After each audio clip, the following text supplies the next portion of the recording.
안녕하세요. 제 풀에 지쳐 이혼을 하게 된 사연 하나 들려드리고자 글을 쓰게 되었습니다. 저는 불과 3개월 전에 이혼을 하게 되었고, 아직 아이는 없는 30대 여성입니다. 제가 남편과 잘 살아보려고 나름 여러 번 참아주다가 이 불행이 유턴 없는 일방통행이라는 걸 뒤늦게 알고서 급하게 브레이크를 밟았어요. 지옥의 구렁텅이에 빠질 뻔한 제 인생을 아슬아슬하게 건진 거죠. 누구나 그렇겠지만 저 정말로 결혼해서 잘 살고 싶었습니다. 재작년 통계청에서 이혼하는 부부를 수치로 계산했는데 4상 중에 240상이 이혼을 한다는 결과가 기사로 나왔더라고요. 결혼해서 잘 사는 것이 어려운 일이라는 걸 알지만 노력해서 제 결혼만큼은 실패하고 싶지 않았습니다. 그런데 결국 이 꼴이 나버렸네요. 잘 살고 있는 부부들을 보면 무척 경이롭고 노부부가 되어서도 서로 존중하며 손잡고 다니는 분들을 보면 이젠 존경심을 느낍니다. 사연을 쓰기 위해서 다른 사연자들의 글을 읽어봤는데 이혼 부부가 굉장히 많더라고요. 다른 곳보다 유독 이 커뮤니티에 이혼 사연이 많은 것 같아서 저도 대한민국 이혼녀로서 제 경험 좀 시원하게 얘기해보고자 합니다. 저는 건강관리식품 제조회사에서 일을 하고 있는 사람입니다.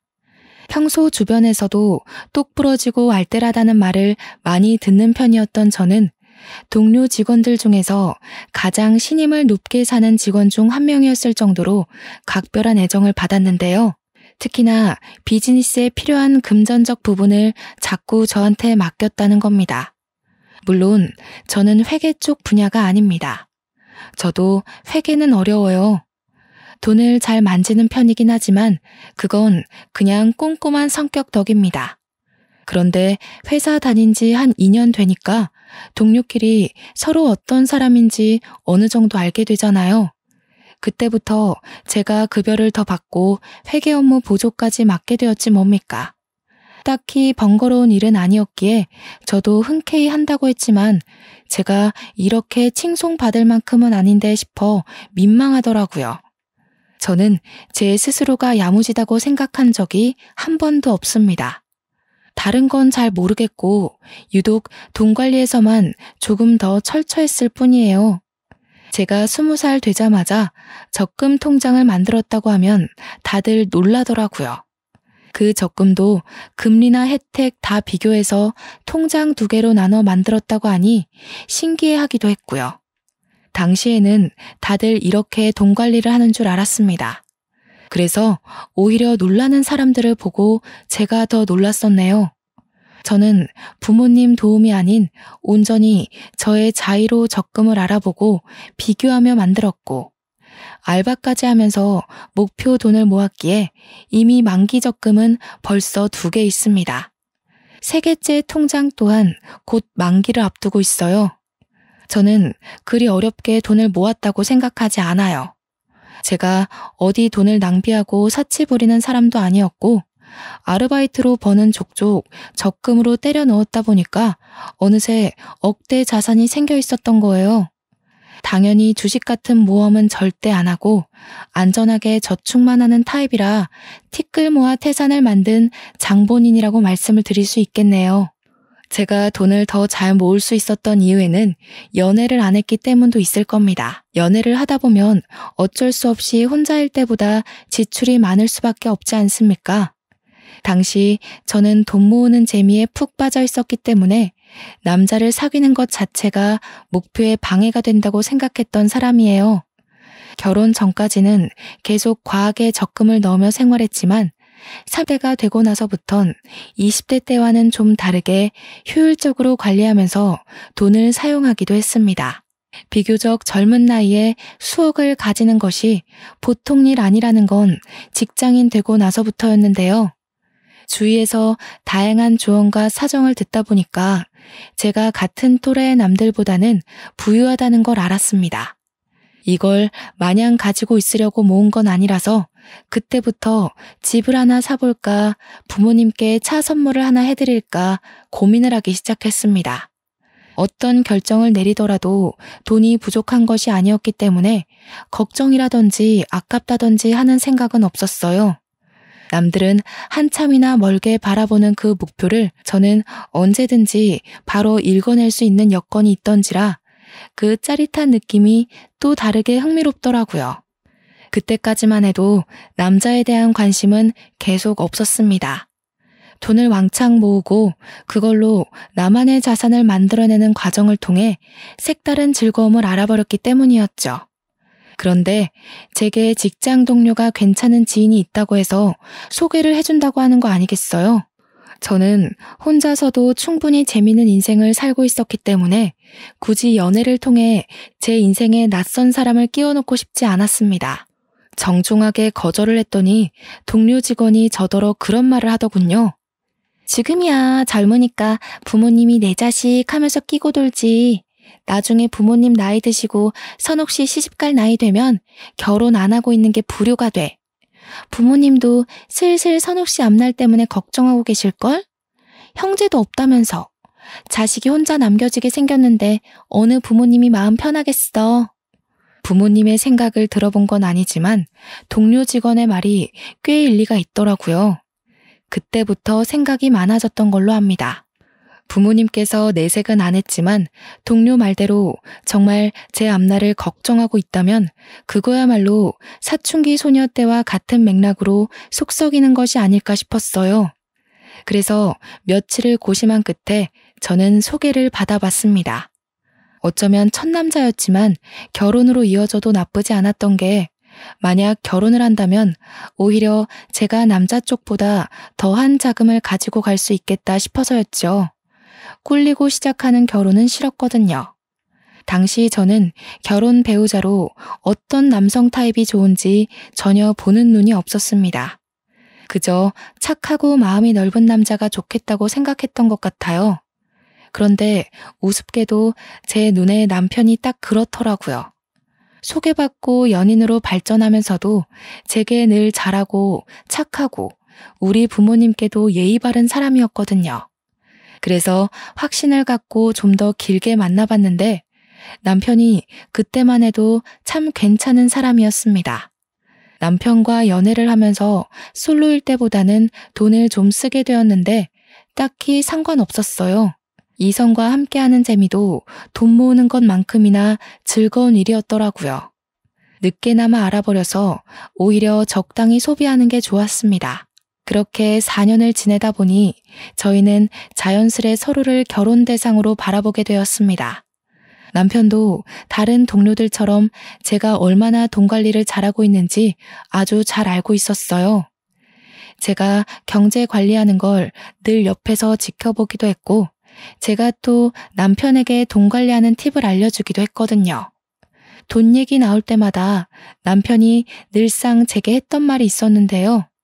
나는 세상에서 숫자로 머리 쓰는 게 제일 싫어. 우리 결혼하면 자기가 경제권을 다 가져. 나는 도무지 이런 거 신경 쓰면서 일 다닐 자신이 없다. 결혼을 약속하고 나서는 본격적으로 경제권을 제게 다 넘기려고 했습니다. 솔직히 내 주머니로 들어오는 돈을 남에게 맡기기가 쉽지 않잖아요. 아무리 남편과 제가 가족이 될 사이이고 부모로서 평생을 손잡고 걸어갈 약속을 했다고 하지만 요즘 부부끼리 절도 범죄까지 있단 말이죠. 그래서 그냥 장난삼아 하는 소리인 줄로만 알았습니다. 그런데 결혼을 하고 나서도 남편이 신혼집에서 한 번 더 경제권 얘기를 꺼내는 거 아니겠습니까? 심지어 이미 회사 급여까지 제 계좌로 돌렸다고 하더라고요. 난 용돈 받고 사는 삶이 편해. 한 달에 50만 원 정도면 충분할 것 같아. 원래도 자기랑 놀 때 말고는 돈을 잘 안 썼던 편이라서 나 혼자서 이만하면 적당해. 정말 괜찮겠어? 그냥 각자 관리하고 생활비만 공동 입금하는 게 낫지 않을까? 사람 일이란 게 언제 어디서 돈이 확 나갈지 모르잖아. 급한 일 생기면 50만 원으로 뭘 어떻게 해? 에이, 안 생겨. 반평생 큰돈 나갔던 적이 단 한순간도 없었어. 내 패턴 누구보다 내가 제일 잘 알고 그 다음 자기도 나를 잘 알잖아. 괜찮다니깐. 남편은 흔쾌히 자기 급여와 부수적인 금전을 모조리 공개했고 정말로 용돈 50만 원으로 살기 시작했습니다. 당연히 차 유지비라든지 보험이라든지 그런 것은 빼고 오로지 한 달 용돈만 50만 원이었어요. 저는 부부간에 오해가 없도록 제 급여와 남편 급여를 계산하여 가계부를 쓰기 시작했습니다. 제 적금 통장은 있으니까 남편의 적금 통장만 따로 만들어서 그것도 제가 관리했어요. 부부 공동명의 통장을 하나 더 만들까 하다가 뭐든 공동으로 만들게 되면 소유권에 문제가 생길 수 있다는 말을 들은 적이 있어서 일찌감치 포기를 했네요. 저희는 정말 수월하게 신혼생활을 이어갔고 신혼집은 남편이 모아놓은 돈에 맞춰서 서로 딱 반반의 비용을 보태어 매매를 했습니다. 저와 남편은 둘 다 초창기부터 욕심 없어서 과하게 저지르지 않았기에 크게 허리 휘는 시작을 하진 않았어요. 그래서 돈이나 대출에 쫓기듯 급급하게 살지 않았고 오히려 여유가 있었기 때문에 신혼을 더없이 풍요롭게 누릴 수 있었습니다. 이렇게 저희 둘은 문제없이 잘 지내고 있었거든요. 그런데 어느 순간부터 주변에서 자꾸 입김이 들어오는 거 아니겠습니까? 저를 향한 조언이 아닌 바로 남편에게 하는 충고들이었습니다. 한날 남편이 남편 회사에서 일하는 동료 사원들을 데리고 집에 온 적이 있었는데요. 결혼 전에도 몇 번 만나서 안면을 텄기 때문에 어색한 사이는 아니었습니다. 다 같이 술 한잔을 하던 상황이었는데 어느 정도 술이 되니까 사람들이 돈 얘기에 비밀이 없어지는 겁니다. 술 마시기 전에는 분명 요즘은 부부 사이에서 여자가 경제권을 많이 관리하고 남자는 용돈 받는 식으로 대부분 그렇게 살더라면서 저희 부부의 경제관념에 찬사를 보냈거든요. 그런데 술이 들어가니까 사람들이 돌변하기 시작하는 거 아니겠어요? 에이, 재수씨. 아무리 그래도 그렇지 남자가 기가 죽는단 말이에요. 50만 원이 뭐예요? 남자라면 적어도 100만 원은 주머니에 꽂혀 있어야 밖에서 어깨 펴고 가장 노릇하는 겁니다. 이 녀석도 재수씨한테 혼날까봐 말 못한 거지 절대 50만 원으로 만족할 녀석이 아니에요.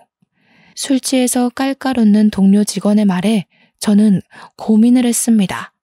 기분이 나빴던 게 아니에요.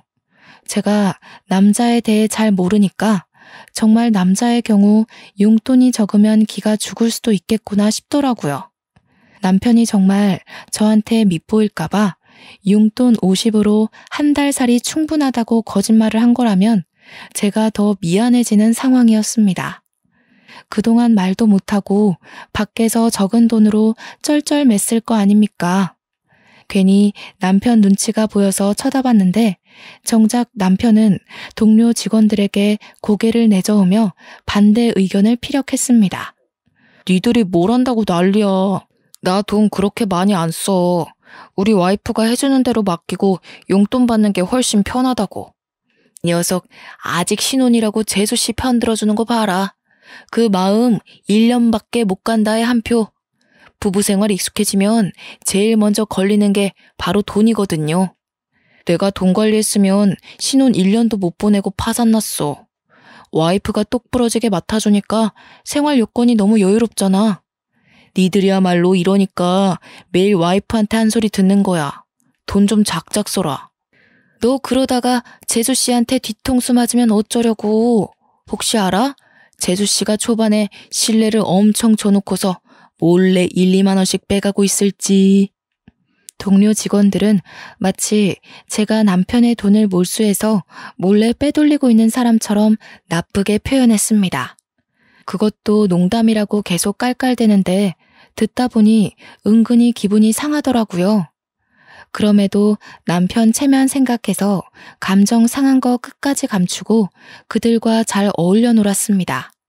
그리고 그들이 귀가하자마자 저는 궁금했던 질문들을 서둘러 물어봤어요. 여보, 용돈 작아? 많이 부족한 거면 더 줄게. 우리가 어려운 형편도 아닌데 모자라서 불편하면 안 되지. 100만 원으로 맞춰주면 될까? 아니, 전혀 안 부족한데? 아, 아까 그 동료들 때문에 그러는구나. 신경 쓰지 마. 쟤네들도 와이프가 경제권을 갖고 있는데 얼마 전에 와이프들이 돈 빼돌리는 걸 적발했다더라고.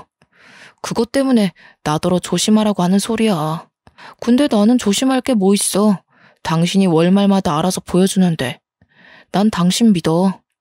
남편은 경제권을 저한테 맡긴 것에 대해서 다행히 자존심을 상해하지 않았습니다. 혹시라도 남편이 불편해한다면 경제권을 다시 각자 관리하는 걸로 바꿀 생각이었는데 남편이 한사코 거절을 하는 바람에 그러진 못했어요.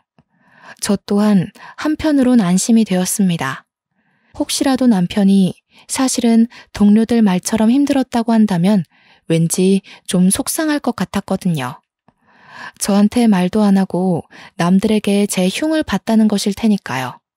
언제나 그렇듯 저도 괜찮고 남편도 괜찮다는데 왜 이렇게 돈 얘기만 나오면 다들 제 남편을 못 잡아먹어서 안달인 걸까요?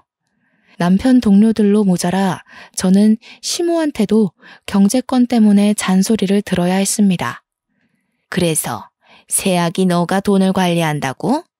아무리 관리를 잘한다고 하더라도 그게 어디 완전하게 투명할 수가 있나?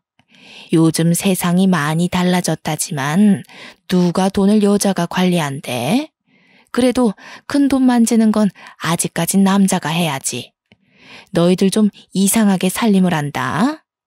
시댁에서는 돈 관리를 시부가 하고 있었습니다. 그건 수익을 벌어오는 사람이 시부밖에 없으니까 그렇구나 하고 이해할 수 있는 거죠. 그런데 시모가 자꾸 저더러 다음 달부터 남편한테 경제권을 넘기라는 거 아니겠습니까?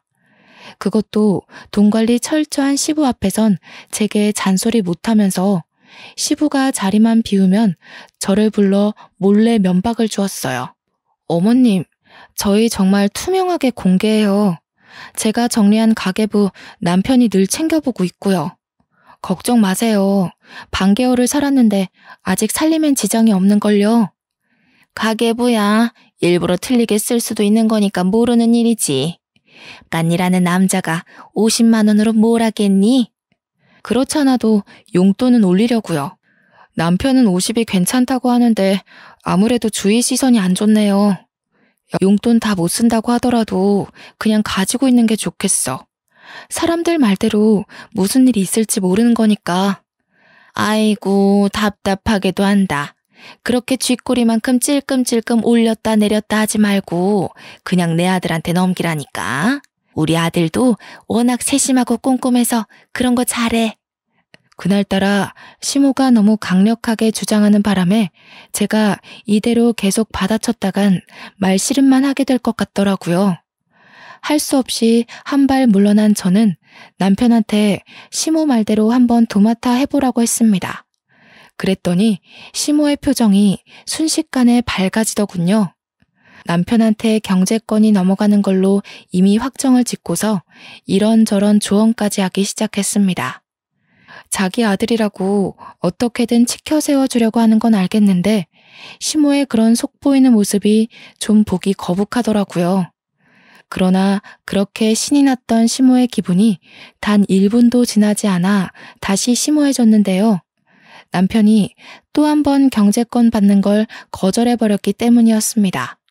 싫어, 귀찮아.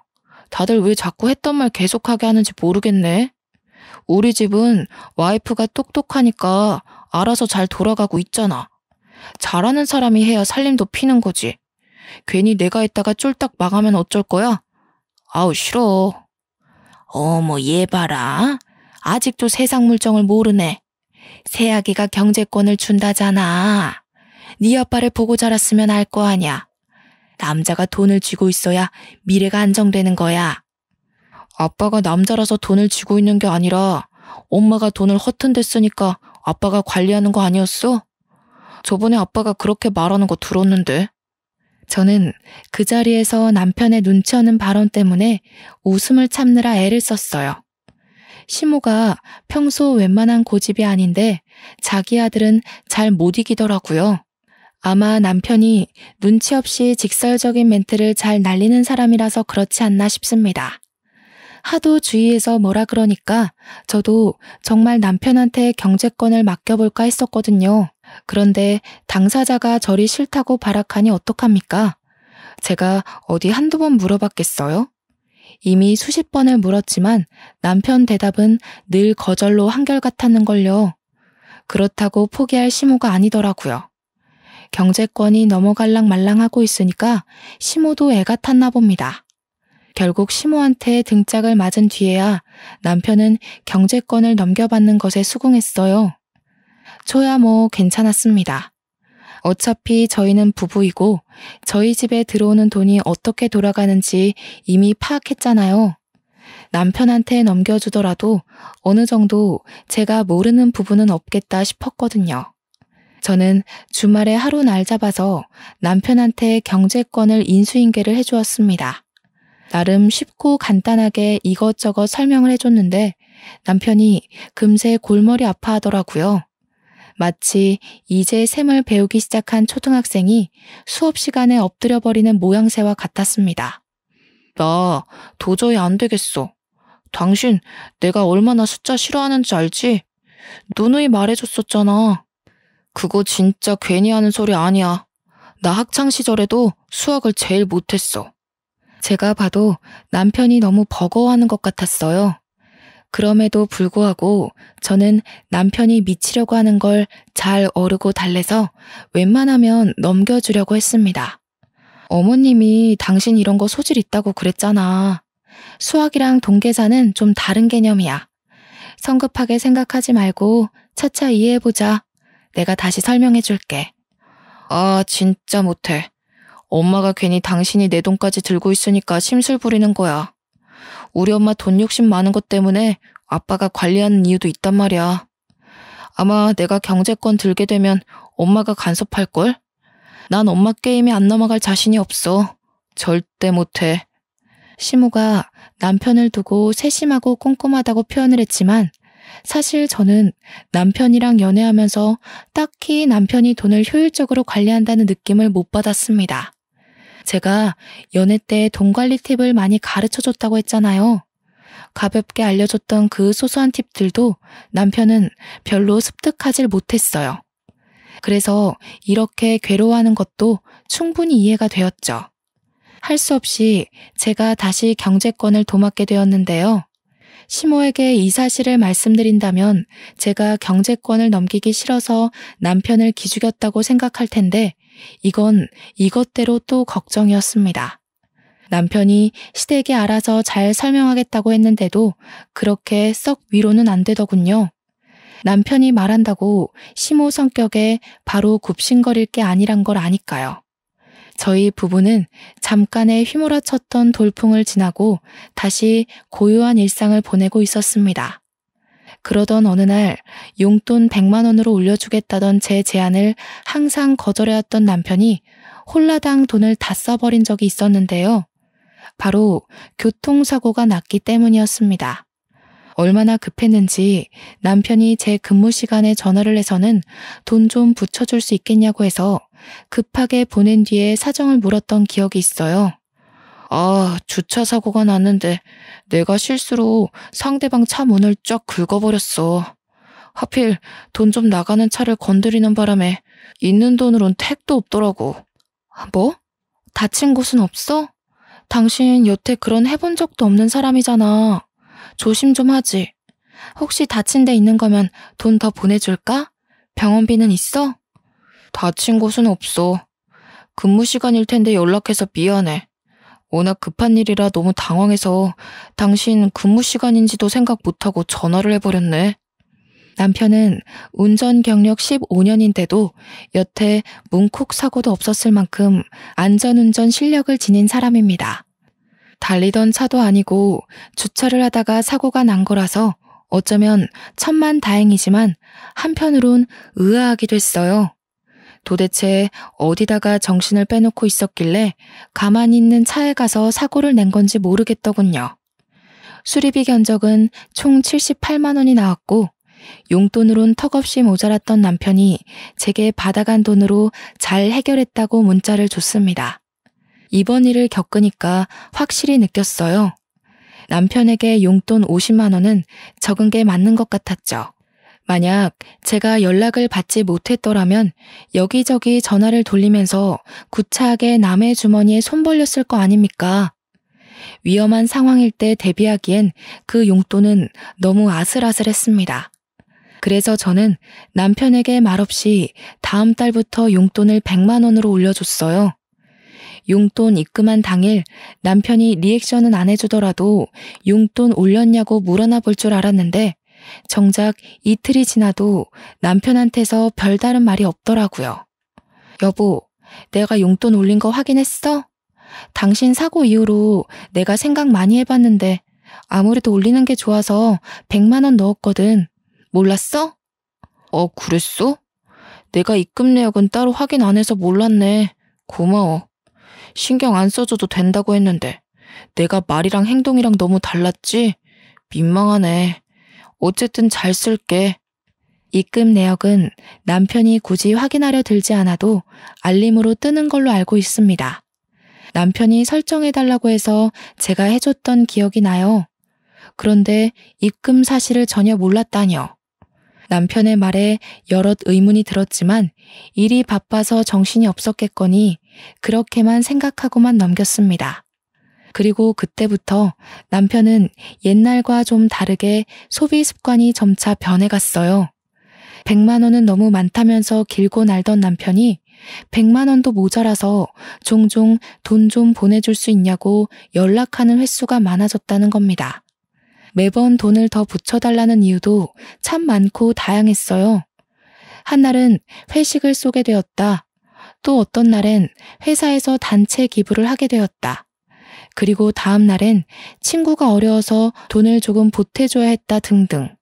어쩔 땐 우리 한 달 살림에 차질이 생길 정도로 거액을 빌려간 적도 있었습니다. 제가 여러 번 물으면 늘 새로운 변명으로 답이 돌아왔어요. 생각해보면 차 사고 났을 때 제가 돈을 붙여준 이후로 남편이 점차 변한 것 같았습니다. 그 전까지만 해도 돈 쓰는 게 귀찮아서 외식도 굳이 안 하려던 사람이었는데 한 번 돈 입금되니까 혹시 돈 맛을 알아버렸나 싶더라고요. 얼마 후에 또 돈 좀 달라고 연락 왔길래 한날은 제가 없다고 얘기를 해봤거든요. 그랬더니 남편이 약간 언성을 올리는 거 아니겠습니까? 목소리에 짜증과 억눌린 화가 잔뜩 묻어 있었습니다. 내 돈까지 당신이 들고 있으면서 없긴 뭘 없어. 나 지금 급해. 얼른 120만 원만 보내봐. 얼마 전에 나 상여금 탄 거 있잖아. 그거랑 합쳐서 주면 되겠네. 여보, 당신 벌써 이번 달에 용돈만 2번을 받아갔어. 근데 뭘 또 달라는 거야? 지난번 용돈도 겨우 타이트하게 맞춰서 준 건데 이러면 당신 적금 못 넣는단 말이야. 적금? 적금이 있었지? 그런 걸 쓸데없이 왜 넣어? 난 됐으니까 내 거 해약할게. 적금은 나중에 여유 많을 때 차차 넣으면 될 것 같아. 아직 만기까지 반개월이 남았는데 아까우니자 날리게 남편이 느닷없이 해약하겠다는 거 아니겠습니까? 남편의 철부지 같은 행동에 답답했던 저는 결국 안 된다고 목소리를 좀 높였습니다.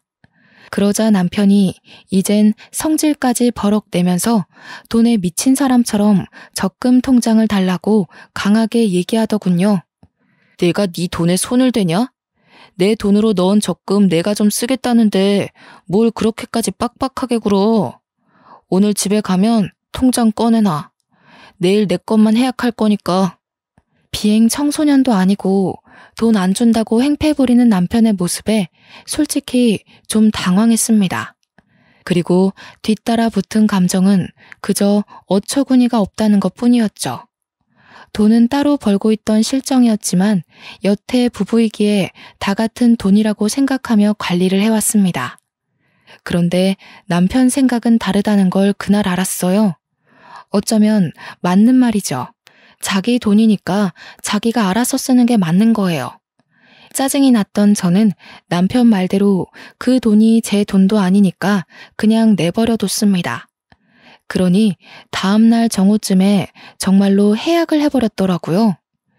옛날만 해도 돈에 관심 없던 사람이 어쩌다 갑자기 바람이 들었을까요? 과거와 다르게 돈을 좀 쉽게 생각하는 것 같아서 한날은 남편이 잘 때 휴대폰을 몰래 뒤져봤습니다. 설마 바람이라도 나서 웬 여자한테 돈이라도 퍼주는 건가 싶어서요. 지금 보니 제가 참 별짓까지 다 했네요. 남편 폰에는 딱히 여자의 흔적이 없었습니다. 대신 처음 보는 형이란 남자와의 채팅이 다른 채팅에 비해 유독 많다는 걸 알고 그걸 확인해 봤어요. 그리고 그때 저는 남편이 왜 그렇게 용돈을 부족해 했는지 알게 되었습니다. 이유가 주식이었어요. 용돈만 받으면 주식에 통째로 투자를 해버렸던 겁니다. 제가 주식을 하진 않지만 주변에서 들은 게 많아 보는 눈은 있는데 채팅방에 형도 딱히 주식을 잘하는 게 아닌 것 같더라고요. 그런데도 불구하고 이 멍청한 남편이 그 형을 아주 맹신하면서 시키는 대로 돈을 퍼붓고 있었습니다. 이렇게 돈으로 쓸데없는 모험을 하는 사람들, 제가 제일 싫어하는 부류거든요. 이것만큼은 남편이 자기 돈 멋대로 쓴다고 해서 참아줄 수가 없겠더라고요. 다음 날 아침 저는 출근하려는 남편을 세워 바로 따졌습니다. 당신 주식해? 그렇게 위험한 걸 왜 해? 제대로 알아보고 해도 손해볼 확률이 더 큰 게 주식이야. 도대체 그 형한테서 무슨 소리를 들었길래 안 하던 짓을 하는 거니? 정말 큰일 나고 싶어? 뭐야? 어떻게 알았어? 설마 내 휴대폰 뒤진 거야? 스토커도 아니고 왜 남의 물건에 몰래 손대? 아 진짜 어디까지 봤어? 처음부터 내용 다 본 거야? 지금 그게 문제야? 그래서 그 주식에 넣은 돈 다 어떻게 됐는데? 말아먹었지? 숫자라면 머리 아프다는 사람이 어쩌자고 그런데 손을 댔냐고. 전문 펀드 매니저도 매번 성공은 못해. 당신이 뭘 한다고 그거래? 나도 알아. 돈 잃고 싶어서 뛰어든 줄 알아? 당신이 몰라서 그렇지 주식은 장기전이야. 이 형님, 당신이 말하는 그런 전문가들이랑 같이 공부하고 있는 사람이라고. 딱 봐. 내가 잘 돼서 보란 듯이 2배로 갖다 줄 테니까. 남편과 아침부터 주식 얘기로 싸움을 하면서 진을 뺀 날이었습니다. 알고 보니 남편은 주식에 돈 퍼붓는 걸로 그 형님한테 용돈까지 조금씩 주고 있었더라고요. 무슨 수급이라나 뭐라나 말 같지도 않은 소리를 하면서 제대로 호구가 잡혀있는 남편을 보니 결혼하고 처음으로 속이 터졌습니다. 이 호구 같은 남편도 결국 제 남편이라고 그냥 내버려 둘 수가 없어서 저는 바로 용돈을 50만 원으로 낮춰버렸어요. 그랬더니 어떻게 됐는지 아십니까? 저 그 사람한테 이혼 요구 당했습니다. 뭐라고? 지금 이혼하자고 했어? 고작 그 주식 때문에 그것에 미쳐서 나더러 이혼을 하자고 해? 당신 정말 왜 이래? 왜 이렇게 안 하던 짓을 해서 사람 피를 말려? 경제권 가진 여자들이 그렇게 남편을 무시한다던데 당신도 변했나 보네. 내가 돈 갖다 바쳐주니까 당신이 날 마음대로 조종해도 된다고 봤어? 그래도 당신은 딴 여자랑 다를 줄 알았는데 결국 권력 잡으려고 했던 거 맞네. 뭐라고? 그런 식으로밖에 말 못해? 내가 정말 그랬을 거라고 생각하는 거야? 내가 고집해서 경제권 뺏어왔니? 당신이 하기 싫다고 나한테 맡긴 거잖아. 몰랐으니까. 알았으면 나도 너한테 돈 안 바쳤어. 주변에서 한 소리씩 할 때는 다 이유가 있는 건데 그동안 내가 콩깍지가 단단히 씌었던 거야. 당신이 이렇게 변할 줄은 몰랐어. 용돈을 줄였다고 저더러 변했다며 구두쇠 취급하는 남편 때문에 어이가 없었습니다. 다른 사람이 되어 있는 남편을 보면서 할 말을 잃어버렸죠. 주식이 뭐라고 그저 혈안이 되어 인정사정 없이 이혼까지 요구하니 변한 건 제가 아니라 남편인 듯 싶네요. 그래도 저는 이걸로 이혼까지 하는 건 아니라고 생각했습니다. 참 우둔한 생각이었죠. 부부관계를 지키기 위해 결국 제가 결정한 방법은 경제권을 돌려주는 거였습니다. 각자 돈 각자가 관리하는 걸로 하고 남편한테 네 돈 가져가라며 통장을 패대기 쳐버렸어요. 남편은 오히려 살판이 났더군요. 공동 생활비만 넣고 나머지 돈은 정말 자기 멋대로 펑펑 쓰는 것 같았습니다. 그때부터 저희 집안의 가세가 기울기 시작했어요. 뒤늦게 우편물을 받고 한 사실인데 남편이 신용카드까지 발급받아서 현금 대출을 했더라고요. 밀리기 시작한 연체금이 우편으로 주마다 날라왔습니다. 나중에는 카드사에서 직원까지 찾아와 제 남편을 찾았어요. 그런데도 남편은 돈 갚을 생각이 없어 보이더라고요. 물론 갚을 생각이 없는 게 아니라 갚을 돈이 없는 거겠지만요. 어쨌든 저는 갈수록 예민해지고 태만해지는 남편을 보면서 남편을 향한 마지막의 시니까지 밑바닥을 치고 말았습니다. 더 이상 제 인내가 버텨주지 못했다는 겁니다. 즉, 이혼을 결심하게 되었다는 거죠. 어차피 이혼할 거고 우편물 걷는 것도 지쳐서 그것마저 손을 안 대고 있었는데 한날 시모가 저희 집에 들리면서 우편물을 다 걷어왔더라고요. 얘, 이게 다 뭐니? 우리 아들 이름으로 우편이 많이 와 있더구나. 너는 오늘 일도 쉬었다면서 집 밖에 코빼기도 안 나와봤던 거야? 안 사람이라는 사람이 이런 기본적인 것도 관리를 안 해서는. 오셨어요? 그거 다 신용정보회사에서 돈 갚으라고 날라온 연락이에요. 2달 전부터 받고 있던 거라서 굳이 걷어올 필요 없었는데 어차피 돈 갚으라는 내용이라서요. 시모는 자기가 들고 있는 게 독촉장이라는 걸 알았어요. 그런 걸 처음 봤는지 심장이 벌렁벌렁거렸다며 보란듯이 제 앞에 우편물을 팩 내려놓았습니다. 식탁으로 위로 쫙 펼쳐진 우편물 양이 제법 방대하더라고요. 신용불량자라는 거니? 너는 돈 관리를 어떻게 하길래 이 모양이야? 설명 좀 해봐라. 돈 잘 만진다고 그렇게 떵떵거릴 때는 언제고? 이게 그런 결과야? 왜 그렇게 화가 났나 했더니 시모는 제가 돈 관리를 먹같이 해서 자기 아들이 이 모양이 된 줄 알지 뭡니까? 곧 죽어도 자기 아들은 얌전하고 고분한 사람인 줄 아나 봐요. 잘난 척 하더니 집안 꼴 잘 돌아간다. 이거 다 어쩔 거니? 나중에 압류 딱지 붙고 그런 거 아니야? 그럼 월급도 싹 다 몰수당하고 그러지 않아? 아직 그 정도는 아니고요. 아마 다음 달에도 못 갚으면 그렇게 되겠네요. 그래서 말인데 저 이혼할까 봐요. 남편이 저한테서 경제권 뺏어가더니 일을 이 지경으로 만들었지 뭐예요? 돈 안 줄 거면 이혼하자고 하길래 통장 다 던져줬어요. 뭐라고? 경제권은 네가 갖고 있잖아. 집이 이 꼴나니까 갑자기 내 아들 탓하는 거니? 너 인생 그런 식으로 살면 안 된다. 네가 돈을 맡았으면 적어도 남편 이름에 누가 되는 일은 없어야지. 어머님이 믿기 싫으신 거 알겠는데요. 남편이 주식에 빠지고 나서부터 저한테서 자기 돈 다 뺏어갔거든요. 적금까지 남편이 다 해약해버렸어요.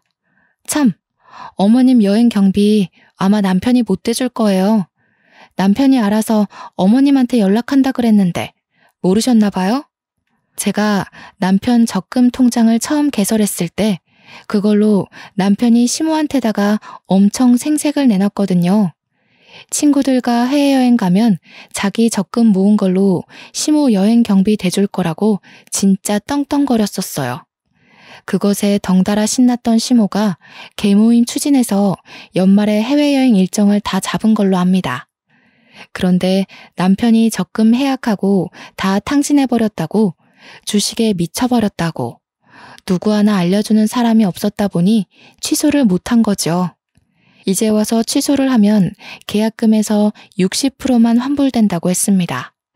시모는 그 사실을 들으니 남편 돈 쓰는 꼴이 얼마나 엉망인지 좀 와닿나 보더라고요.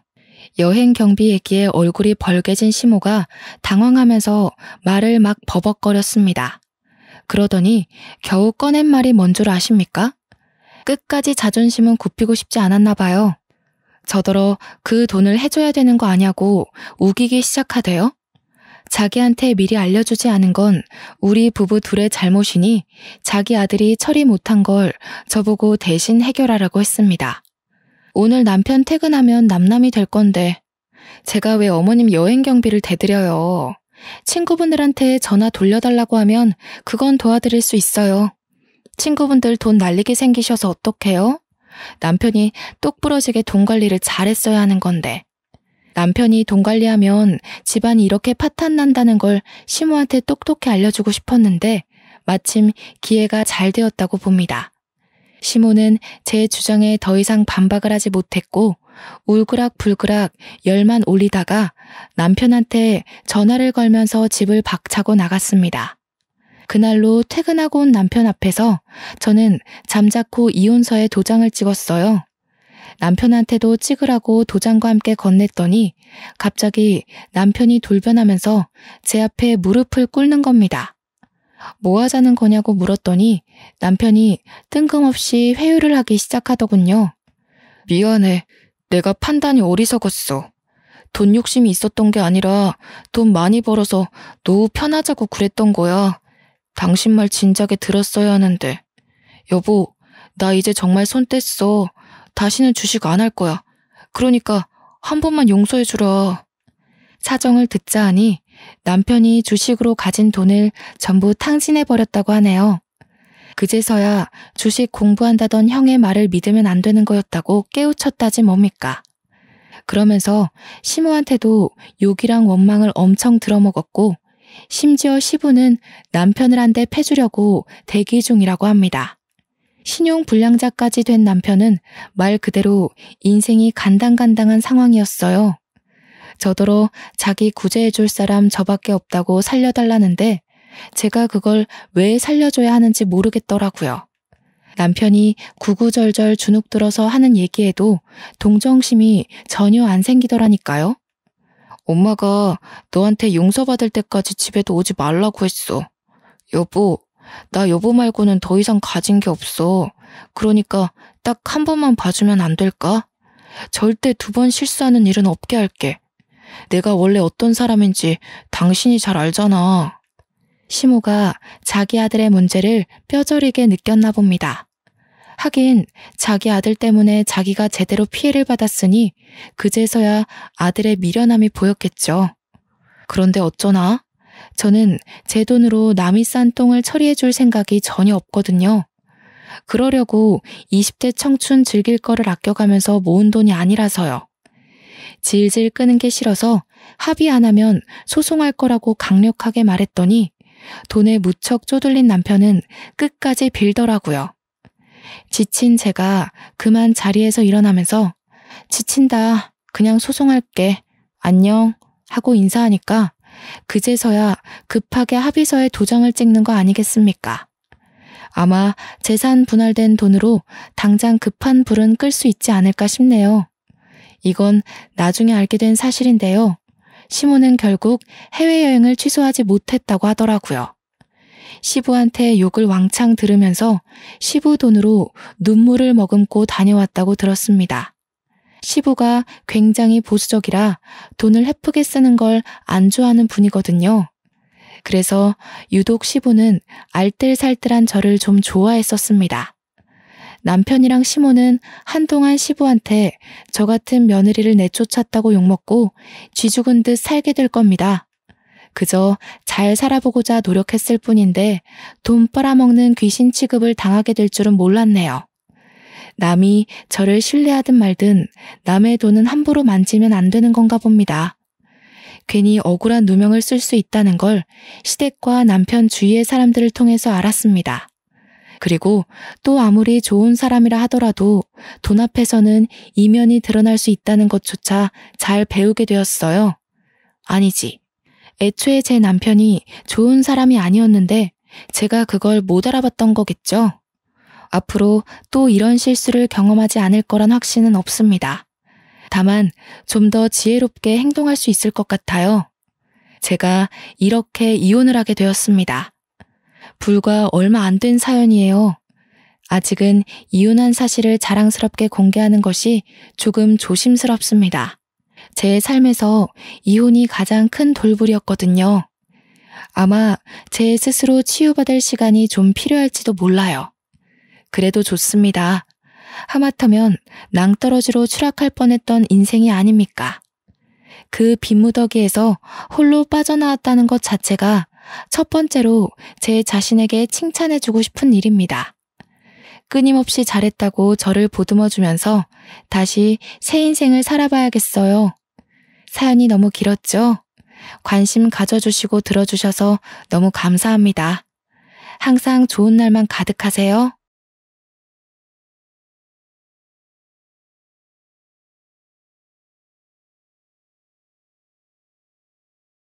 안녕하세요. 저는 시댁의 막내 아들에게 시집을 간 한 아이의 엄마입니다. 이제 막 나이 60을 바라보고 있죠. 제가 이곳을 찾은 이유는요. 어쩌면 평범할지도 모르나 경험할 때마다 가슴 아픈 사연을 가지고 있기 때문입니다. 특별한 경험이나 기적 같았던 좋은 일을 풀어내러 왔다면 참 좋았을 것을 이렇게 시작부터 암울한 기운으로 글을 쓰는 게 아쉽네요. 물론 지난 일이고 현재는 더없이 소중한 사람들과 행복한 나날들을 즐기고 있어서 홀로 그렇게 치유를 받는 중입니다. 그럼에도 불구하고 아픔이 있었던 구간 또한 저의 삶이었고 똑똑히 기억나는 한 일부가 아니겠습니까? 그래서 과거의 상처를 완벽히 잊는다기보단 조금 더 포용적인 마음으로 받아들이고 인정하는 게 맞지 않나 싶습니다. 제 이야기를 사랑하기 때문에 많은 이들에게 들려드리려고 찾아왔고 또 사연을 들려드림으로써 저는 그날의 일을 제대로 뉘우쳐보고 앞으로의 미래를 그려나가 볼까 합니다. 사연을 들어주시는 동안 청취자분들의 귀가 즐겁길 바라며 제 이야기를 들려드리겠습니다. 제 남편 집은 증조부 때부터 지방에 위치한 화훼단지에서 원예 농원을 운영하는 사람이었습니다. 그 농원은 대대로 물려져 시댁 쪽 남자 형제들에게만 애물단지처럼 전해진 건데요.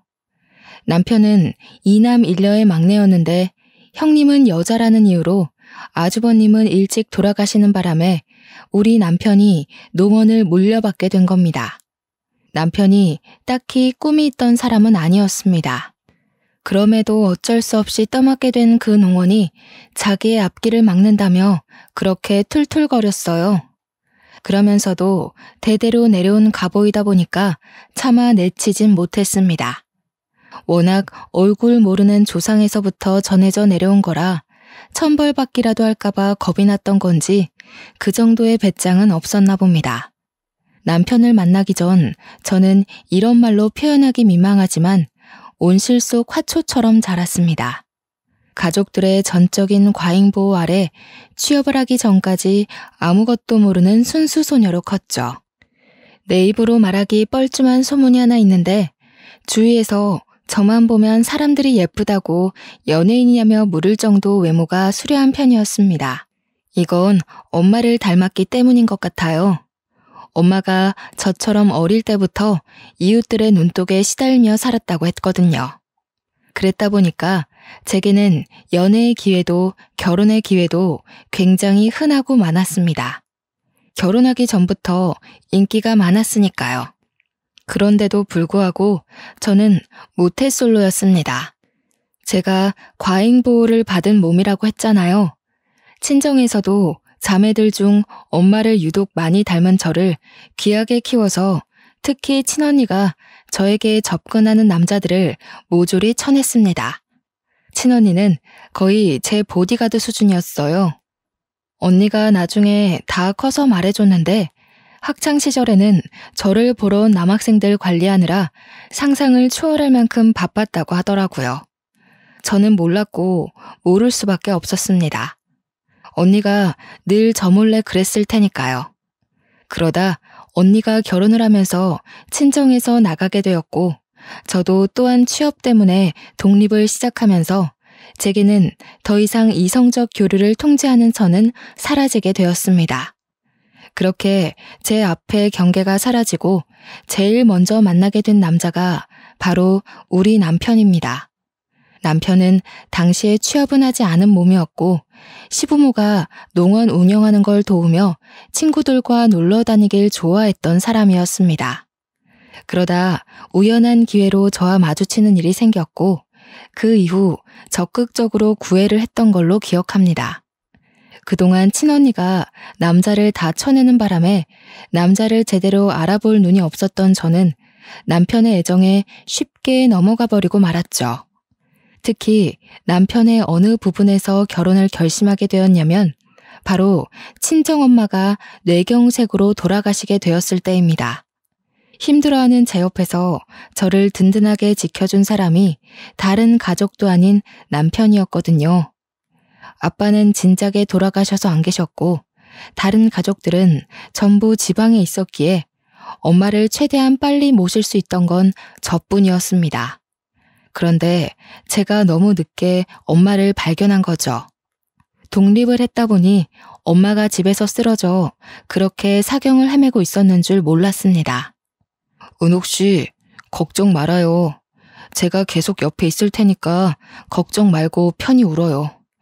어머님 병원비도 이미 제가 해결 봤으니까 아무것도 신경 쓰지 말고 은옥 씨는 어머니만 생각하세요. 남편이 가족이 당도하기 전까지 저의 수많은 자책과 괴로움을 든든하게 지켜주었다는 겁니다. 바로 이 점 때문에 남편과 결혼을 마음먹게 된 거죠.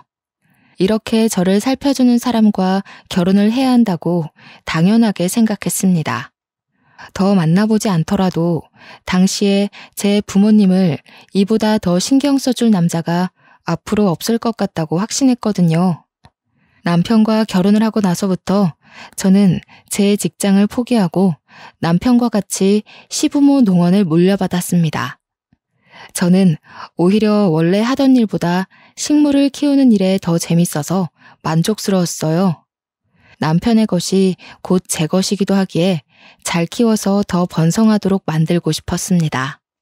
제가 꽃을 이렇게나 좋아하는지 몰랐는데 남편 덕분에 적성을 찾은 셈이기도 했어요. 그래서 저는 원예 농원에서 공급받은 꽃들로 가까운 시내에 작은 꽃집을 따로 차렸습니다. 저랑 남편 사이에는 예쁜 딸 하나가 있었는데 우리 딸은 두 발로 걸어 다닐 수 있을 때부터 꽃냄새를 맡고 컸어요. 그러니까 제가 늘상 딸을 데리고 농원과 꽃집만을 오갔다는 거죠. 농원의 식물들은 당연히 실하게 잘 컸는데 특히 저희 꽃집의 매상이 갈수록 좋아졌습니다. 민망하지만 그 이유가 다 저 때문이었어요. 저희 꽃가게 주위에는 IT 중소기업이 하나 있는데요. 제가 가게 바깥 꽃에 물을 주고 있으면 그곳으로 출근하는 회사원들이 저를 보고 몇 번씩 번호를 묻기도 했고 꽃집에 찾아와 꽃이 아닌 제 마음을 사려고 하는 남자들이 많았습니다. 물론 대개 저한테 딸이 하나 있는 걸 알고 금방 머쓱해하며 사과를 하지만 그럴 때마다 꽃 하나씩은 꼭 사서 돌아갔거든요. 그런데 문제는 남편이었습니다. 남편은 원래부터 노는 걸 좋아했던 사람이라 그런지 결혼하기 전만 해도 부지런했던 모습이 점차 본울굴로 돌아오기 시작하더라고요. 제가 꽃집을 동시 운영을 시작했을 때 남편한테 원예 농원도 관리를 좀 신경 써달라고 부탁을 했는데 주말에 가보니까 관리가 전혀 안 되어 있는 거 있죠. 남편의 농원 방치는 갈수록 심해졌습니다. 제가 이쪽 저쪽 똑같이 신경을 기울이지 않으면 한쪽이 죽을 수밖에 없는 운명이었어요. 그럼에도 농원만큼은 시댁 자신이기 때문에 아무래도 그쪽으로 제 신경이 좀 더 기울어 있었거든요. 시간이 지날수록 동시에 같이 관리하다 보니 제 체력이 급격히 소진되는 거 아니겠습니까? 제 꽃집을 운영하기 힘들 만큼 농원이 관리가 안 되자 남편한테 결국 한 소리를 하게 되었습니다. 여보, 밖에서 사람 만나는 건 좋은데 할 일은 하고 나가서 일 봐야지. 이것 봐, 벌써 한 줄은 다 죽었잖아. 농원 안 온 지 오래됐지? 이게 우리 밥줄이나 마찬가지인데 신경 좀 써주면 안 돼? 신경 쓰고 있어. 내가 식물 다루는데 소질이 없어서 그런 거지. 실력이 없는 사람한테 자꾸 일 강요하면 일이 이 모양 이 꼴로 나는 거야. 엄마 아빠도 알면서 나한테 맡긴 거일걸? 놀기만 좋아하고 돈은 계속 필요했던 남편은 끝내 제 꽃집에서까지 현금을 빼가며 매상의 심각성을 전혀 자각하지 못했습니다. 그래서 좀 당해보라고 저녁 반찬들을 대폭 줄여버렸어요. 아니나 다를까 남편이 반찬 상태가 뭐 이러냐면서 투덜대더라고요. 말했잖아. 우리 밥줄 간당간당하다고. 농원 관리가 안 되는데 무슨 돈으로 고기 반찬을 올려? 다른 곳에 쓸 돈 많아서 반찬은 한두 개만 만들기로 했어. 남편은 그날 뒤로 식사마저 집에서 잘 하지 않았습니다. 바깥에서 먹고 오더라고요. 한 푼이 아깝고 생계가 흔들리기 시작한 시점에서 외식이라니. 저는 결국 철부지 남편을 설득하길 포기하고 꽃집은 낮에 일찍 문을 닫고 농원은 밤에 일하며 홀로 고군분투했습니다. 남편이 같이 일을 좀 도와주면 수월할 텐데 저는 하다하다 더는 체력 고갈로 일이 너무 힘들어서 결국 사람까지 뽑아 농원에 힘을 쏟았습니다. 남편은 그걸 보고도 코웃음만 치더군요. 혼자서 잘할 수 있겠는데 뭘 돈까지 쏟아붓냐고. 그럴 돈 있으면 자기 달라고 하는 거 아니겠습니까? 무시했지만 역시 사람을 쓰더라도 애까지 있는 입장에서 양쪽을 혼자 관리하는 건 너무 버거운 일이더라고요. 저는 3달 만에 단념하고 원예 농원만이라도 살리기 위해 꽃집은 접었습니다. 다른 남자들은 제가 유부녀인데도 관심을 주면서 만나고 싶어 하는데 남편은 정작 저한테 관심이 차차 사라졌어요. 남편의 본색을 몰랐을 땐 사람이 변했다고 생각했습니다. 결혼 전만 해도 제게 누구보다 슈퍼맨이었던 남자인데 어떻게 결혼하자마자 태도가 달라질 수 있는 건지. 같은 사람이 맞나 싶을 정도로 저는 남편의 본색을 몰랐죠. 하지만 그 본색을 알기까지 그리 오래 걸리지는 않았습니다. 시부모가 남편을 대하는 태도도 그렇고 한 번씩 남편 때문에 꽃집을 찾아왔던 남편 친구들을 보니 남편이 한량이라는 게 눈치가 채지더군요. 누굴 탓하겠습니까? 결혼을 너무 빠른 시일에 결심을 했던 제 탓이죠. 저도 일만 하고 스트레스 풀 때는 없이 쌓이기만 하다 보니 한 번은 열이 너무 받더라고요. 그래서 남편한테 하소연을 해본 적도 있었습니다. 나도 한때 잘 나가는 여자였어. 당신 이렇게 무시할 만한 여자 아니라고. 아직도 나한테 주변에서도 번호 달라고 젊은 남자들이 그러는데 당신은 내가 눈에 안 보여? 밖에 놀러만 다니고 왜 나를 외롭게 만들어? 아, 당신이 꽃같이 생기 넘치고 젊을 땐 죽어도 가지기 힘든 트로피 같은 존재라고 생각해서 그랬나 보지. 결혼하고 보니까 당신도 별거 없더라고. 지금 보면 점점 늙어가는 당신 외모가 연예인만큼 특출나게 이쁜 것도 아니고 성격도 그저 그래. 수더분하기만 한 게 약간 질린다고 해야 될까? 여자가 여우처럼 톡 쏘는 맛이 있어야지. 뭐라고? 지금 그게 와이프한테 할 소리야? 이렇게 변할 거면 그렇게 잘해주지 말았어야지. 나는 당신이 그 어떤 남자보다 내게 든든한 가족이 되어줄 거라고 믿었단 말이야.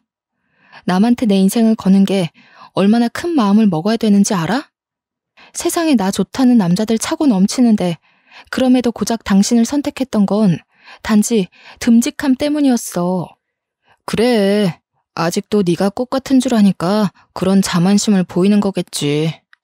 남들이 이쁘다고 말하는 것도 다 당신 듣기 좋으라고 하는 말이야. 아니면 나처럼 못 가져서 안달난 이쁜 트로피를 갖고 싶어하는 남자거나. 당신 그런 달콤한 말에 속아 넘어가면 어차피 또 나 같은 남자 만날걸? 남편과 다툼을 벌인 그날 남편은 또 집을 나가버렸습니다. 저도 그날 밤 남편에게 연락도 해볼 생각 않고 울기만 했죠. 저도 참 미련했던 게 남편이 아무리 모질게 저를 대해도 연애 시절 다정했던 남편에게 정을 줘버린 저는 그렇게 남편을 향한 미련을 놓지 못했습니다. 딸이 보기에도 제 삶이 참 비루해 보였나 봅니다. 한날 사춘기가 되자 저한테 가리지 않고 직접 묻더라고요. 엄마, 아빠가 저렇게까지 나오는데 아직도 아빠가 좋아? 갈라서고 싶은 생각 없어? 나는 엄마가 아빠랑 이혼한다고 하면 무조건 찬성이야. 그리고 무조건 엄마 따라갈 거고. 이혼은 무슨. 아빠가 저래 보여도 뒤에서 엄마 다 챙겨줘. 그런 거 신경 쓰지 말고 너는 너 공부에만 집중해. 우리 딸 잘 되는 게 엄마한테 제일 큰 위안이야. 딸의 설득에도 저는 늘 남편 편이었고 남편을 믿었습니다. 하지만 그렇게 버틴 결과가 결국 이혼이 될 줄은 몰랐네요. 더는 남편의 행실을 참을 수 없게 만든 사건이 하나 있었는데요. 주변에 중소기업이 있다고 했잖아요. 남편이 거기 여직원이랑 바람이 났더라고요. 남편은 쪽팔린 줄도 모르고서 저한테 당당하게 이혼까지 요구를 했습니다. 그럼 나랑 우리 초이는? 당신한테 우리는 여태 뭐였어? 짐이었니? 어떻게 가족에 대한 생각을 눈꼽만큼도 안 할 수가 있어. 초이 앞에서 부끄럽지도 않아? 그러니까 초이 앞에서 더 망신당하기 전에 이혼하자고. 당신 내 얼굴 보면서 계속 살 수 있어? 딴 여자랑 지지고 볶는 거 다 알면서도 용서할 수 있어? 어차피 이렇게 살아봤자 우리 서로 속만 버릴 뿐이야. 조용히 갈라서자고. 그래도 저 혼자 이미 가족이 되어버린 남편을 믿고 소중히 생각하면서 참았는데 그동안 애쓰며 고군분투했던 수년이 통째로 날아가 버린 기분이었습니다. 어차피 제겐 소송할 돈도 없고 고심 끝에 제가 생각해낸 건 남편한테 합의 이혼해줄 테니까 시부모가 물려준 농원을 나한테 달라는 제안을 했습니다. 오히려 나야 좋지. 애물단지였는데 잘 됐네. 나중에 이 농원으로 딴 말하기 없기다. 초이한테는 미안하니 내가 양육비는 줄게. 초이 성인까지 1년도 안 남았으니까 그 정도는 그간의 정이라고 생각해도 될 것 같네. 남편은 집만 간단하게 챙기고서 빨리도 나가버렸습니다. 재산 분할 때문에 저 또한 집을 정리해야 했어요. 하교를 하고 돌아온 딸은 저한테 오히려 잘했다고 그날 틈만 나면 저를 안아줬습니다. 딸 앞에선 티를 안 냈지만 어떻게 아무렇지 않을 수가 있겠어요. 좀 많이 힘들었습니다. 그래서 딸 자는 사이 몰래 방을 나가 울기도 하였죠. 전 남편이 돼버린 그 자식이 양심은 있는지 정말로 알아서 양육비를 챙겨주더군요. 달에 150만 원으로 쳐서 제 딸이 성인이 되기 직전까지 총 1,000만 원을 받았습니다. 제가 참 부족한 엄마였는데도 딸은 따로 신경 쓰지 않아도 될 만큼 어른스럽고 바르게 자라주더군요. 어느새 딸이 직장인이 되었는데 들어간 회사가 결혼 정보 회사였습니다. 딸이 일을 시작한 지 얼마 안 되었다고 생각했거든요. 그런데 어느 날 거기서 결혼할 남자가 생겼다는 겁니다. 네 나이가 몇인데 벌써 결혼을 하냐고 했더니 정신없이 살아서 몰랐는데 딸이 벌써 29살이 되었더라고요. 농원 일 때문에 너무 바쁘게 살아 제 딸이 그새 30살을 앞두고 있는 줄도 몰랐습니다. 제가 절망에 빠지지만은 않고 나름 잘 힘내서 살아왔구나 싶은 걸 딸을 보고 느꼈네요. 우리 딸애가 얼마나 야무졌냐면 혼자인 저를 걱정해서 제게 대릴 사위까지 제안했지 뭡니까. 아유, 말도 안 되는 소리 하지 마라. 너희들 지내는데 불편하게 그 무슨 말이니. 혹시라도 정서방한테 그런 말해서 부담 주고 그러면 안 돼. 이미 남자친구는 오케이 했어. 시댁이랑은 아직 얘기해본 건 아닌데 남자친구 말로는 시댁 의견 신경 쓸 필요 없다고 하던데? 그냥 하는 소리지. 아무리 그래도 시댁에서 귀한 아들 남의 집 팔려가는 꼴을 내버려 두겠니? 일단 그런 건 결혼하고 나서 얘기하고 지금은 결혼 준비에만 신경 써. 저는 괜히 사위한테 피해가 될까봐 한사코 거절했는데 딸은 결코 그냥 하는 소리가 아닌 듯 했습니다. 제가 결정을 미루는 덕에 우선은 상견례 먼저 치르게 되었는데요. 그날 사돈댁을 처음 봤는데 우리 쪽도 바깥 사돈이 없고 사돈 쪽도 마찬가지인 것 같더라고요. 상견례 자리에 사부인이랑 사위만 달랑 나와 있었습니다. 물론 이 자리에 참석하기 전 사부인께서 별거 중에 있다고 딸한테 언질은 받았거든요. 바깥 양반이 바람이 나서 그렇다는데 아직 법적인 부부라 이혼 관계는 아니라고 했습니다.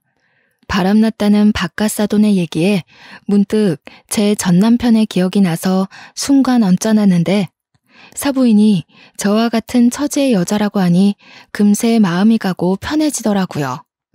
또 사부인 성격이 굉장히 쾌활하여 상견례 자리는 생각 외로 원활히 진행되었습니다. 딸이 결혼하고 나서 본격적으로 대릴 사위 제안을 다시 했지만 저는 그때 진심으로 딸을 앉혀두고 제 마음을 전했어요. 엄마가 언제까지 너를 붙잡고 살 거야. 엄마도 그만 엄마 인생 살고 너도 앞으로 네 가정을 위해서 네 인생을 꾸려가야지. 정 걱정되면 엄마 집에 일주일에 한 번씩 들려주면 되잖니. 그리고 사부인도 혼자던데 너희 둘 다 엄마한테 붙어있으면 사부인은 누가 봐줘? 내가 엄마를 두고 어떻게 혼자 가. 있던 사람이 없으면 그 빈자리가 얼마나 큰데. 옆에서 조잘대주는 사람 있어야 우리 엄마 기운내서 살아갈 사람이라는 거 내가 무엇보다 잘 아는데 어떻게 두고 가라고. 남편이 괜찮다고 했단 말이야. 같이 살면 안 될까? 엄마가 불편해서 그래. 딸이랑 사는 건 좋은데 아무리 딸이 사랑하는 사람이라지만 엄연히 남이지 않니. 마냥 아들 같다는 마음으로 24시간을 함께하는 건 좀 부담이 되네. 딸은 그제서야 제 제안에 납득을 하였습니다.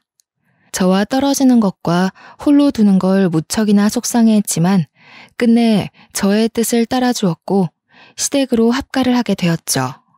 그러자 딸이 그럼 남자라도 만나라고 자기 회사에서 최고로 좋은 남자 선별해 줄 테니까 맞선을 보라고 하는 거 아니겠습니까?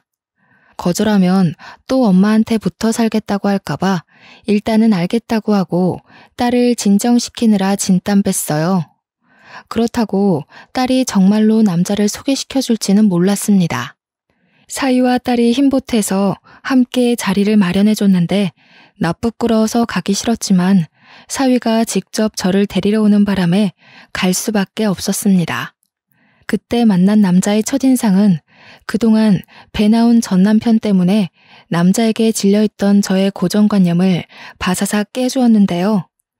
그는 저와 비슷한 동년배의 중년 남성이었고 자기 관리에 철저한 분인지 깔끔하게 수트 차림에다가 훤칠하기까지 했습니다. 좀 놀랐어요. 제가 당시 50대였던지라 제 나이대의 남성들 기준이 전 남편과 같았기에 전혀 기대 안 하고 왔거든요. 주책이겠지만 첫인상에서 벌써 오묘한 기분을 느꼈습니다. 오랫동안 식어있던 심장이 살아 움직이는 듯 했어요. 이성민이라고 합니다. 듣던 대로 참 미인이시네요. 젊을 때 인기 꽤 많으셨을 것 같은데 제가 감히 은옥 씨 성에 찰지 모르겠습니다. 그래도 오늘 시간만큼은 최선을 다해서 근사하게 모실 테니까 예쁘게 봐주셨으면 좋겠어요. 성민 씨의 말에 저는 제대로 된 소개를 하기도 전에 웃음이 새었습니다. 제가 남자 앞에서 또다시 웃을 수 있게 될 줄은 정말 상상도 못했네요. 성민 씨와 대화를 하다 보니 저는 성민 씨에게 더 마음의 문을 열 수밖에 없었는데요. 성민 씨가 이혼남이란 얘기는 사전에 들어서 알고 있었지만 저와 같은 상처가 있는 사람인지는 몰랐거든요. 전부인이 바람나는 바람에 이혼을 하게 되었고 전부인과 전부인의 상간남 때문에 하던 사업까지 망할 뻔했다고 하지 뭡니까. 나름대로 성민 씨는 그때가 꽤 큰 상처일 텐데 초면에 저한테 고백해준 그 용기가 저는 참 마음에 들었습니다. 저 또한 성민 씨에게 제 이야기를 털어놓음으로써 비슷한 아픔을 가지고 있다는 걸 알려줬어요. 그리고 남자에 대한 반감도 없지 않아 남아있다고도 솔직하게 밝혔죠. 배우자가 불륜으로 상처를 줬다면 당연히 새로운 인연에 반감이 생길 수밖에 없다는 거 이해합니다. 하지만 꼭 말씀드리고 싶어요. 이 넓은 세상에 모든 남자가 다 악질적인 사람은 아니라는 걸요. 제가 그걸 꼭 은옥 씨한테 증명해 보이고 싶습니다. 분명히 성민 씨는 전 남편과 같이 제게 달콤한 말을 해준 게 맞습니다.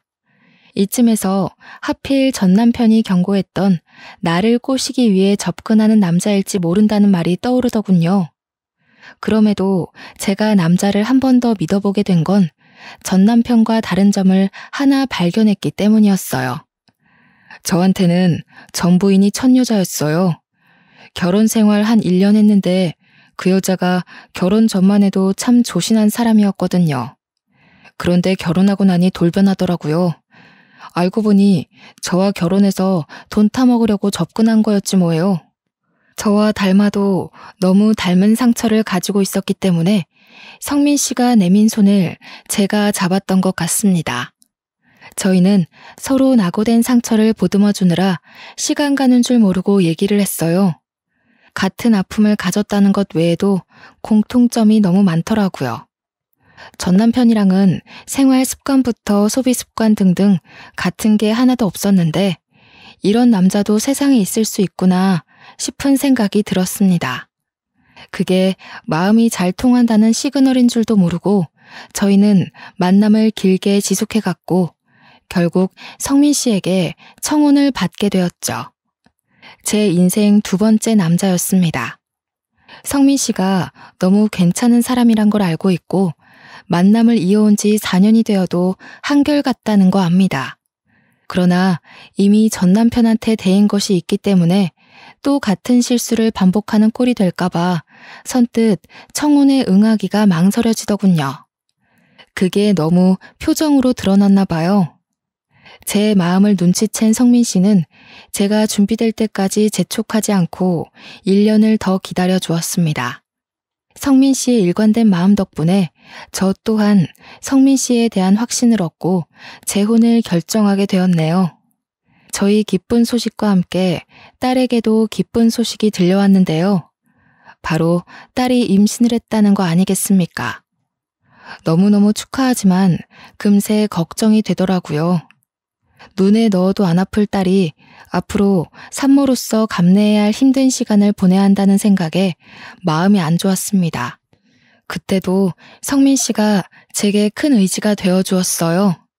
항상 제 기분을 빠르게 눈치채주던 성민 씨는 이미 사업으로 한 자리 크게 하고 있는 사람이라서 돈이 많았는데 제가 근심이 큰 걸 알고 딸에게 각종 좋은 한약이나 산모에게 필요한 영양제 등 관리를 대신 신경 써주더라고요.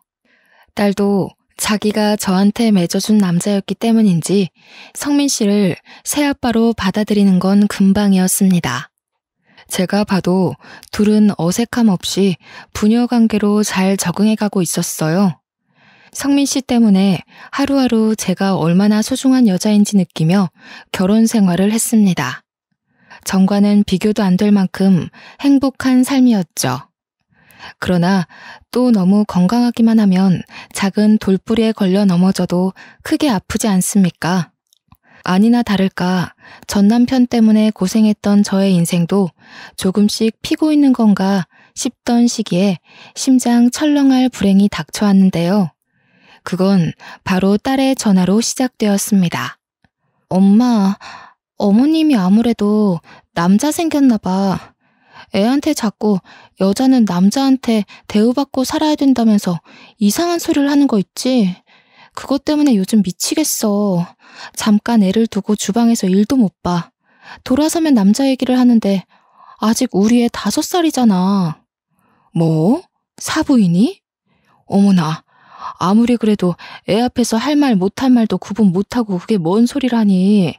확실한 거야? 너가 잘못 들은 거 아니고? 내가 뭐하러 이런 헛소리를 지어내겠어? 어머님이 웬 남자랑 통화하면서 하는 소리도 들었다니까? 아마 그 남자랑 새살림 차릴 생각인 것 같더라고. 오늘 우리한테 소개시켜준다고 저녁에 시댁으로 데리러 올 거래. 아버님이랑은 확실히 이혼할 거고. 사부인을 본 건 상견례 이후로 한 번도 없었습니다.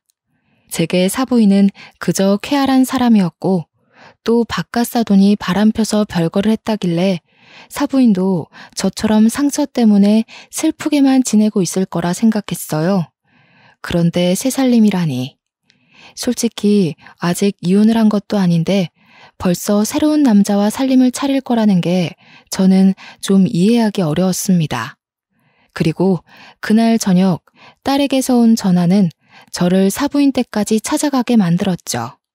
엄마, 어머님께서 부른 아저씨가 방금 왔는데 나 너무 놀라서 말도 제대로 안 나오려고 한다.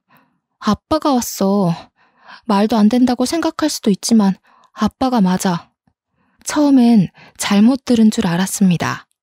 그런데 딸이 모르는 아저씨를 보고 그런 쉰소리를 할 리가 없지 않습니까? 딸이 아빠 얼굴을 알아볼 때쯤에 제가 이혼을 했기 때문에 딸의 말이 착각일 리는 더더욱 없었습니다. 딸 못지않게 놀란 저의 과거 트라우마가 다시 비집고 올라오면서 너무 불안해졌어요. 이걸 성민 씨에게 말하자 성민 씨가 먼저 나서서 저와 함께 당장 사부인 댁으로 향했습니다. 제가 집으로 들이닥치니 놀란 사부인이 영문도 모르고 서 있었는데 그 옆으로 정말 제 전남편이 함께 있는 거 아니겠어요? 내 인생으로 모자라 내 딸 인생까지 망치려고. 개벌은 남 못 주고 아직도 이런 짓 하면서 살았니?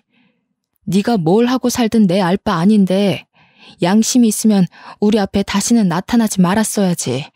무슨 낯짝으로 다시 얼굴을 드러내?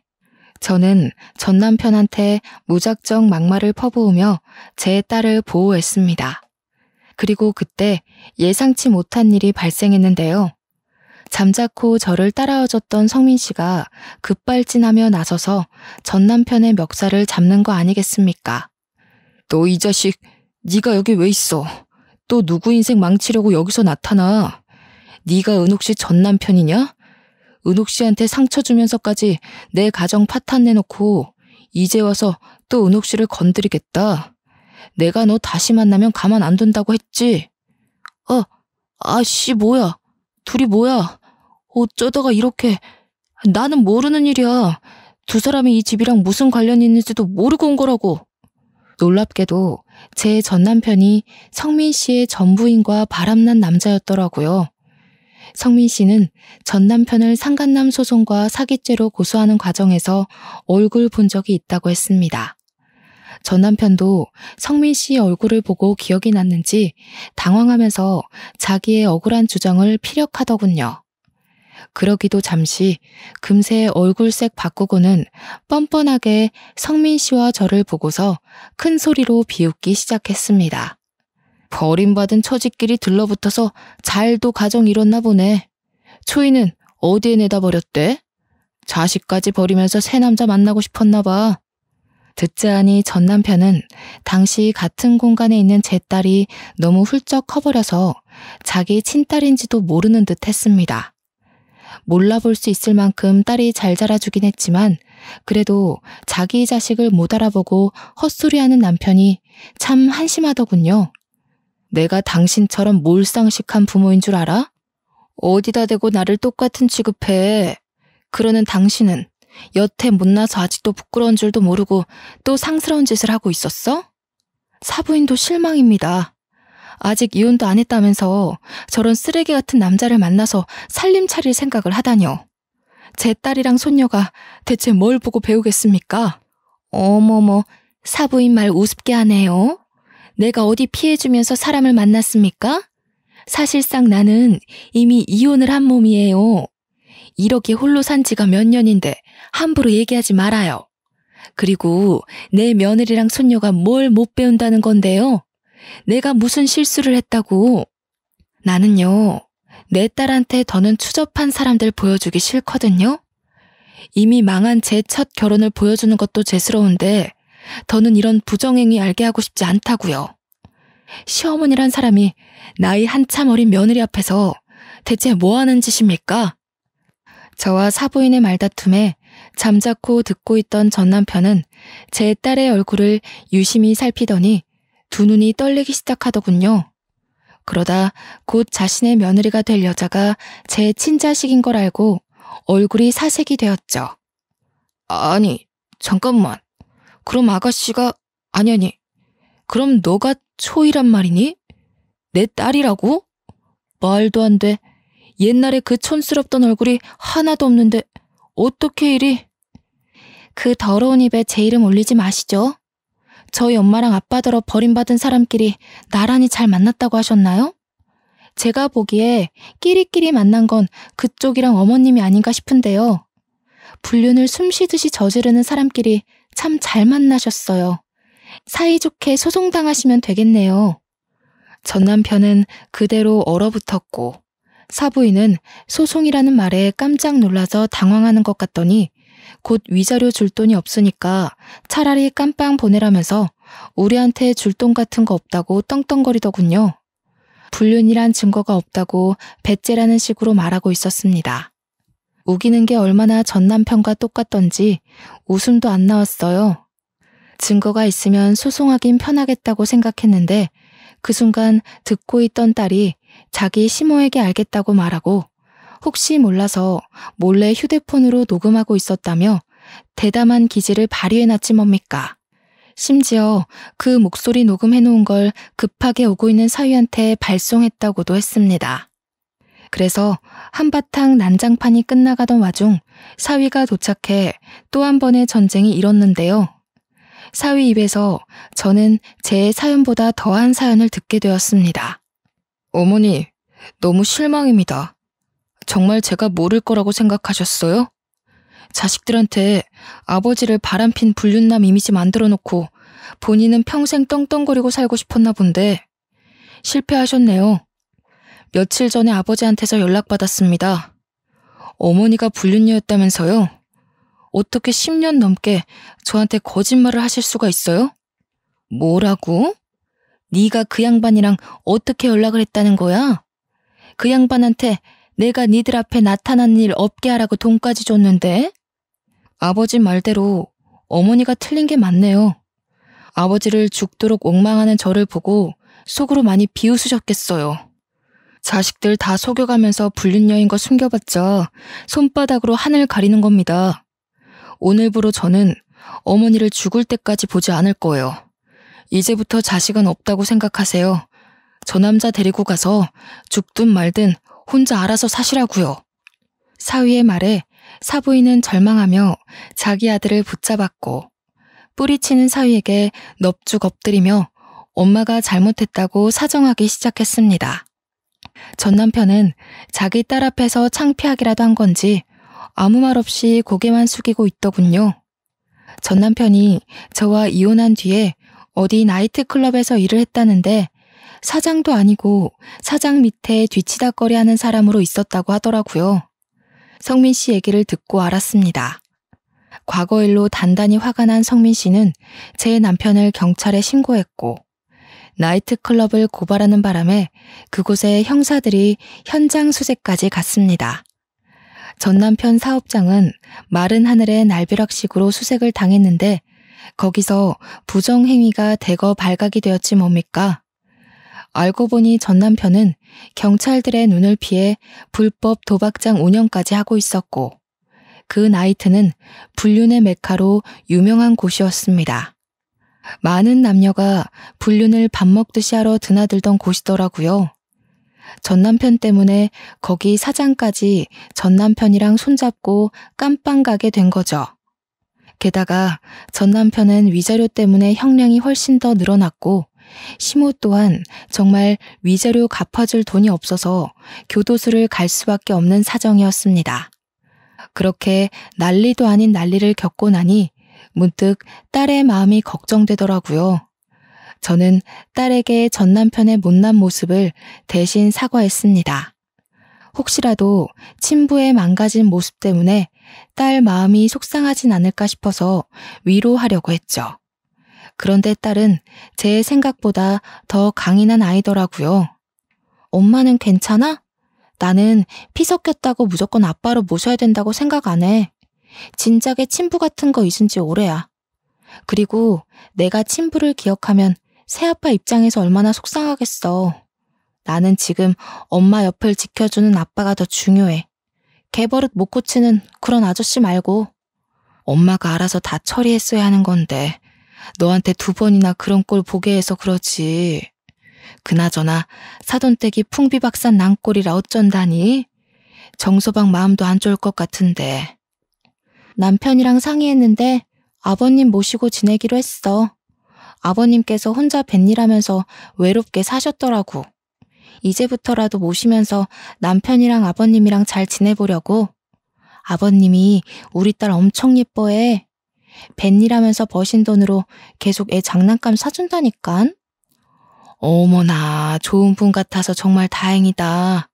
엄마도 언제 한번 시간 되면 바깥 사돈한테 인사드리러 가야겠어. 혼자서 자식들한테 미움까지 받고 얼마나 억울하셨겠니. 네가 좀 신경 써서 잘해드려라. 당연하지. 엄마야말로 내 걱정 그만하고 새아빠랑 잘 지내기로 약속해.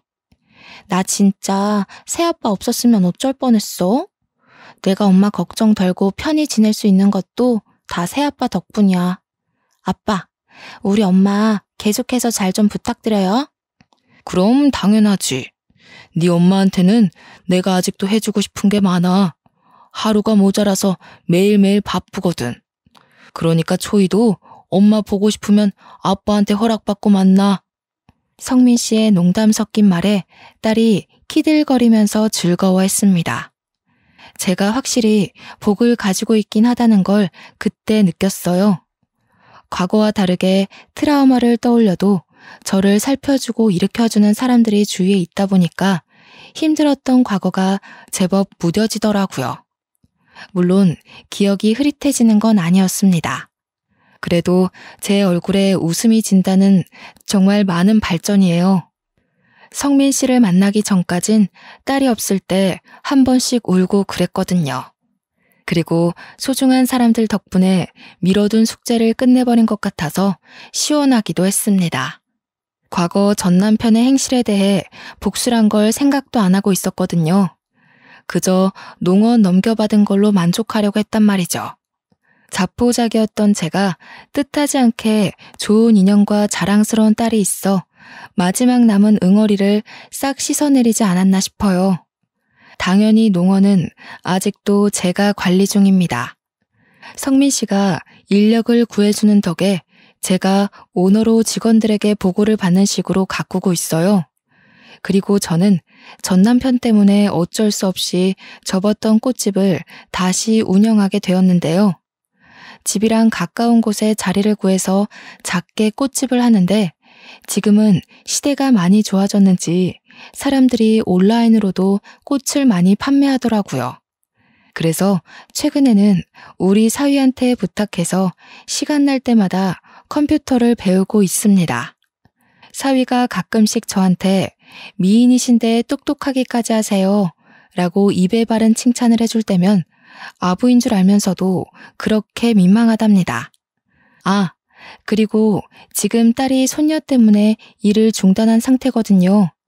딸은 다시 회사에 복귀할까 하다가 이참에 저랑 같이 꽃집을 키우는 것도 나쁘지 않겠다 싶다며 꽃집으로 출근하고 있어요.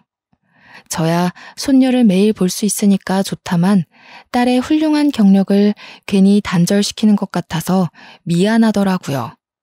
그럼에도 딸에게 어떤 말도 할 수 없었던 건 딸이 저처럼 워낙 식물 만지는 걸 좋아했기 때문입니다. 저와 똑 닮은 딸을 보고 있자니 마치 제 젊은 시절이 떠오르지 뭡니까? 딸이 꽃꽂이를 하면서 저렇게 예쁘게 웃을 수 있는 건 그 일을 하면서 정말 행복하기 때문이란 걸 알고 있어요. 그래서 말리지 못했습니다. 그래도 딸이 워낙 똑똑하게 일을 잘하는지라 매출이 급속도로 오르고 있네요. 딸은 딸대로 저는 저대로 급여를 두둑히 챙기고 있는 실정입니다. 제게 일어난 과거의 일들은 당연히 반길 수 있는 추억이 아니란 걸 아주 잘 알고 있습니다. 그때의 기억이 한 번씩 저를 후회하게 만들기도 하니까요.